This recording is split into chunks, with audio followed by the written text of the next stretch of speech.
नमस्कार दोस्तों फाइनली भारत को एक और देश से ब्रह्मोस का ऑर्डर मिल गया। आप देख सकते हो ये खबर रॉयटर्स की तरफ से आया है। बताया जा रहा है कि Indonesia says it has entered agreement with India to procure BrahMos missile. काफी लंबे समय से क्यास लगाया जा रहा था कि और भी देश ब्रह्मोस खरीदेंगे भारत से, स्पेशली ऑपरेशन सिंदूर के बाद जिस तरह से सफलता हासिल हुई, इसको लेकर और ज्यादा गतिविधि हो गई थी। तो इसको हम डिटेल से समझेंगे कि आखिरकार इंडोनेशिया भारत से ब्रह्मोस क्यों खरीदना चाहता है, चाइना के साथ क्या विवाद है, ब्रह्मोस इतना सुपीरियर क्यों माना जाता है, वो सब कुछ मैं आपको बताऊंगा। चलिए आगे बढ़ते हैं, लेकिन उससे पहले आप सबको बता दूं, आप में से जो भी लोग यूपीएससी की तैयारी कर रहे हैं, 2027 का हमारा जो नया बैच है वो स्टार्ट हो रहा है। आप सब जानते हैं 2025 का रिजल्ट आया है, 2027 के लिए एग्जैक्टली एक साल से ऊपर आपके पास बचा हुआ है। तो ये परफेक्ट टाइम है शुरुआत करने का। लिंक कमेंट सेक्शन में दिया हुआ है, यूज करना है आपको ये कोड अंकित लाइव, और ये फोन नंबर है।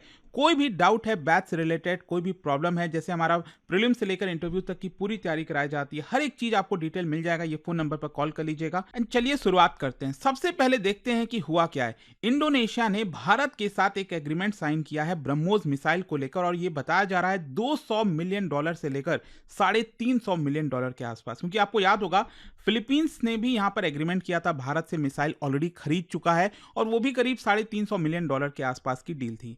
और ये जो एग्रीमेंट है ये बेसिकली इंडोनेशिया का जो एफर्ट है ना कि वो अपने मिलिट्री कैपेबिलिटीज को और ज्यादा मजबूत करे, उसकी तरफ इंडोनेशिया जाना चाहता है। एंड ऑब्वियस सी बात है, भारत का जो ग्रोइंग डिफेंस एक्सपोर्ट्स है उसके लिए भी बड़ा माइलस्टोन आप कह सकते हो। यहां पर ब्रह्मोस मिसाइल का थोड़ा सा बैकग्राउंड देख लेते हैं। देखो, ब्रह्मोस मिसाइल एक सुपरसोनिक क्रूज मिसाइल है। सुपरसोनिक का मतलब हुआ कि साउंड की स्पीड से और ज्यादा जब स्पीड होती है उसको सुपरसोनिक कहा जाता है। और ये डेवलप किया गया भारत और रशिया के द्वारा, और भारत में स्पेशली डीआरडीओ के द्वारा ये डेवलप किया गया।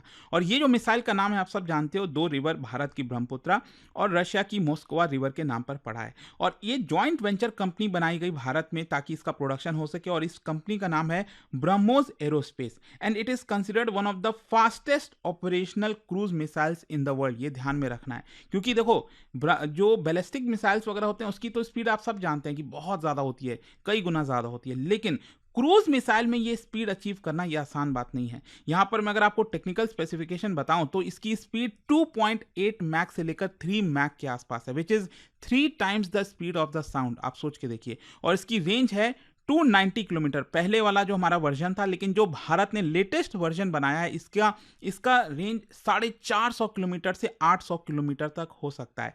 लेकिन हाँ, जो हम एक्सपोर्ट करते हैं ना, वो ये लेटेस्ट वाला नहीं करते हैं, क्योंकि देखो एक MTCR करके एग्रीमेंट है जो हमें उसकी पालना करना पड़ता है, मिसाइल टेक्नोलॉजी कंट्रोल रिजीम, और उसके तहत यहाँ पर 290 किलोमीटर वाला जो रेंज है वही हम एक्सपोर्ट कर सकते हैं। और इसका पे लोड आप देख सकते हो 200 से 300 किलोग्राम का वॉरहेड आप कह सकते हैं। और गाइडेंस इसमें लगा हुआ है, जो इनर्शियल नेविगेशन सिस्टम हो गया, सैटेलाइट नेविगेशन हो गया, उसके थ्रू यहाँ पर ये ट्रैकिंग होती है और एग्जैक्टली टारगेट पर जाकर हिट होता है। और यहाँ पर हम इसको कैसे लॉन्च कर सकते हैं, देखो हर तरीके से, चाहे वो लैंड बेस्ड मोबाइल लॉन्चर्स हो गया, या फिर नेवी जो नेवल वॉरशिप्स हो गए वहां पर इंस्टॉल करके लॉन्च कर सकते हैं, सबमरीन के थ्रू भी लॉन्च कर सकते हैं, और जो फाइटर एयरक्राफ्ट है जैसे हमारा सुखोई 30 MKI, उसके थ्रू भी हम इसको लॉन्च कर पाते हैं। अच्छा, ब्रह्मोस इतना पावरफुल मिसाइल क्यों माना जाता है? सबसे पहला इसका स्पीड, सुपरसोनिक स्पीड।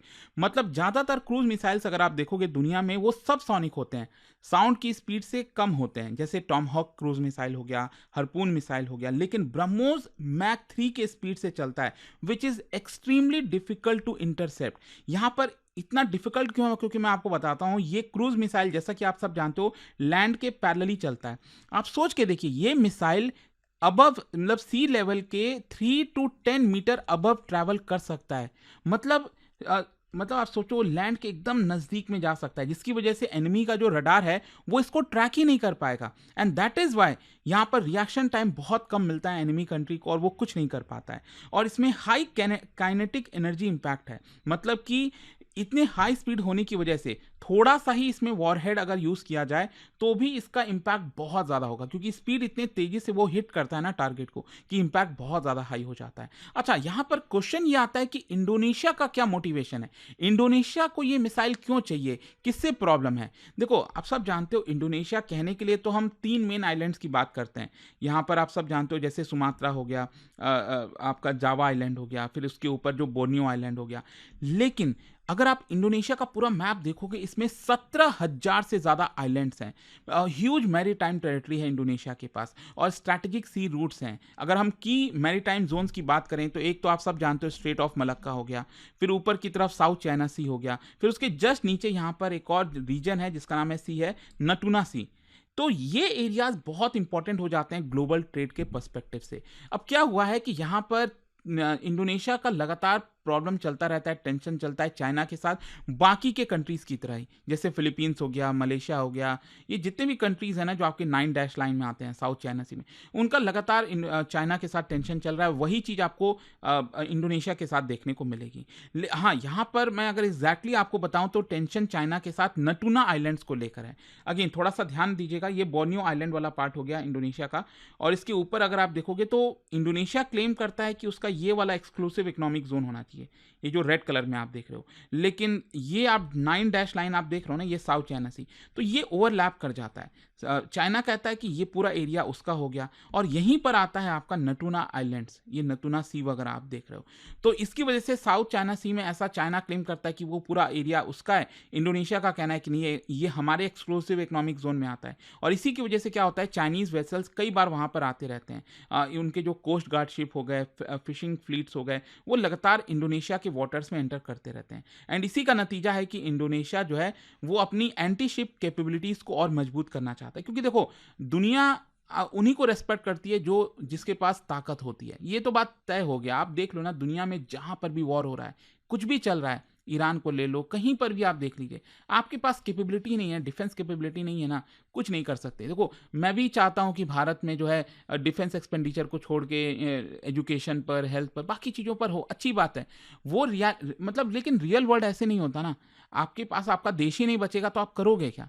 तो इसी की वजह से करना ही पड़ता है, आपको डिफेंस एक्सपेंडिचर करने पड़ेंगे, और भारत जैसे देश को तो और यहाँ पर सतर्क रहना चाहिए। एक तरफ चाइना, एक तरफ पाकिस्तान है।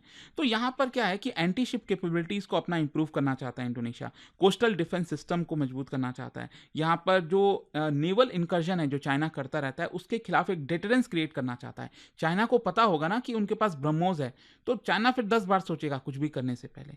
सो ब्रह्मोस इस पूरे रोल में परफेक्टली फिट बैठता है, ये आपको समझना है। अच्छा, इंडोनेशिया जो है वो ब्रह्मोस को कैसे इस्तेमाल करेगा? देखो, इंडोनेशिया मोस्ट प्रॉब्ली बताया जा रहा है उसको डिप्लॉय करेगा कोस्टल डिफेंस बैटरीज के तौर पर। मतलब कि जैसे फिलीपींस ने इस्तेमाल किया है ना भारत के ब्रह्मोस का, सेम वही चीज़ यहाँ पर जो मोबाइल लॉन्च व्हीकल है उसके माध्यम से जो कोस्टल एरियाज है वहाँ पर ले जाकर उसको खड़ा कर देगा। Radar system, command control units. तो ये बेसिकली कोशिश यही है कि चाइना का या फिर कोई भी होस्टाइल शिप अगर इंडोनेशिया के वाटर्स में आते हैं तो वो अपने मिसाइल्स के थ्रू उसको फिर डरा सकता है कि देखो हमने यहाँ पर ये इंस्टॉल कर रखा है। अच्छा, ये भारत के लिए क्यों इतना इंपॉर्टेंट है? एक तो डिफेंस एक्सपोर्ट हो गया, भारत लगातार कोशिश कर रहा है कि हमारा डिफेंस एक्सपोर्ट बढ़े, और मेजर एक्सपोर्टिंग इंस्टीट्यूशंस कौन से हैं भारत में? डीआरडीओ, हिंदुस्तान एरोनॉटिक्स लिमिटेड और ब्रह्मोस एरोस्पेस, ये ज़्यादातर एक्सपोर्ट करते हैं। और भारत का डिफेंस एक्सपोर्ट लगातार पिछले एक दशक में बढ़ता ही जा रहा है, और कहीं ना कहीं इंडो पैसिफिक स्ट्रैटेजी को भी मजबूती मिलेगी। भारत का स्ट्रैटेजिक डॉक्ट्रिन यही है कि वो एम्फोसाइज यही करता है कि इंडो पैसिफिक रीजन में कोऑपरेट किया जाए। हमारा मेन ऑब्जेक्टिव है कि सी लेन्स को सिक्योर किया जाए, चाइना का इन्फ्लुएंस बैलेंस किया जाए, क्योंकि चाइना में भी साउथ ईस्ट एशिया के अंदर काफ़ी अच्छा खासा अपना इन्फ्लुएंस कर रखा है। तो हम भी एशियन कंट्रीज़ के साथ लगातार पार्टनरशिप बिल्ड करते हैं। So Indonesia is one of the most important ASEAN देश, जैसा कि आप सब जानते हो। अच्छा, इसके पहले का अगर आप ब्रह्मोस एक्सपोर्ट डील देखोगे तो फिलीपींस ने अभी तक भारत से खरीदा है। 2022 में डील हुआ था $375 मिलियन का, और इसका मेन पर्पज़ यही था कि जो कोस्टल डिफेंस है साउथ चाइना सी में, उस पर जो थ्रेट है इंडोनेशिया को, उससे वो निपट सके। सो फिलीपींस ने भी ब्रह्मोस को डिप्लॉय किया है ताकि चाइनीज़ मैरीटाइम प्रेशर को काउंटर कर सके। और इंडोनेशिया भी आप कह सकते हैं कि दूसरा देश बनने जा रहा है साउथ ईस्ट एशिया में जो इस पर्टिकुलर सिस्टम को ऑपरेट करेगा। अच्छा, यहाँ पर और भी कई देश इंटरेस्टेड हैं, नो डाउट। ये आप देख सकते हो, वियतनाम हो गया, ब्राज़ील हो गया, साउथ अफ्रीका, या फिर यूनाइटेड अरब एमिरेट्स। आप सोचिए, यूनाइटेड अरब एमिरेट्स के पास अगर आज के डेट में ब्रह्मोस होता तो कहीं ना कहीं ईरान का वो जवाब दे पाता। आज नहीं नहीं कर सकता है, वो यूएस के ऊपर ही पूरा डिपेंडेंट है। तो यही सब चीज़ें हैं जो भी, बट यहाँ पर क्वेश्चन आता है कि जियोपॉलिटिकल इम्पैक्ट क्या होगा इसका। देखो, एक तो जो आसियान की सिक्योरिटी है वो मजबूत होगी, जितने भी साउथ ईस्ट एशियन कंट्रीज हैं वो ब्रह्मोस में काफ़ी इंटरेस्टेड हैं, तो कहीं ना कहीं ब्रह्मोस उनको सेव कर सकेगा, बचा सकेगा। दूसरा क्या है, भारत का जो स्टेटस है आर्म्स एक्सपोर्टर के तौर पर वो इंप्रूव होगा। अभी तक हम सिर्फ वेपन्स खरीदते ही थे, अभी भी खरीदते हैं, लेकिन हाँ, यहाँ से एक इमेज भी बनेगी ना भारत की कि हम भी एक्सपोर्ट कर पाते हैं। और कहीं ना कहीं स्ट्रैटेजिक सिग्नल भी है चाइना के लिए। मतलब यहाँ पर ब्रह्मोस मिसाइल का जिस तरह से स्प्रेड हो रहा है साउथ ईस्ट एशिया के अंदर, वो इनडायरेक्टली चाइना का जो नेवल एक्सपेंशन है उसको काउंटर करता है। चाइना लगातार aircraft carrier, naval bases, artificial island जो बनाता है साउथ चाइना सी में, उसके थ्रू एक्सपैंड कर रहा है, लेकिन ये ब्रह्मोस आकर उसको काउंटर करने की कोशिश करेंगे। और देखिए, भारत भी यहाँ पर ब्रह्मोस को और फर्दर डेवलप कर रहा है, क्योंकि देखो, आपको चीज़ों में बदलाव करना पड़ेगा। आप स्थिर नहीं रह सकते कि हाँ आज के डेट में यही है तो लोग हमेशा यही खरीदेंगे। आपको लगातार टेक्नोलॉजी में इंप्रूव करना पड़ेगा, और भारत नेक्स्ट जनरेशन वर्जन बना रहा है जो कि होगा ब्रह्मोस 2।